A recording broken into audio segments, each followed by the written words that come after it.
how to log in to BC Student.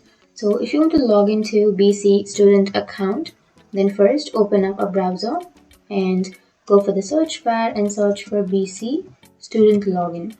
And once you've searched here, you will have My Education under BC.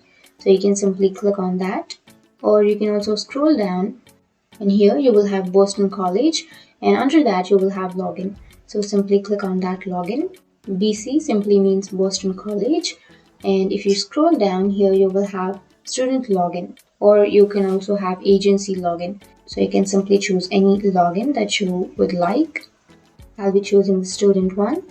And now to log into your BC, which is Boston College, first you need to enter your username on the first blank. So enter your username.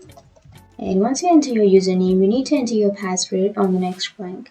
But if you don't remember your password, then you will have forgot password here on the bottom. You can simply go for forgot password and you can reset or recover your password.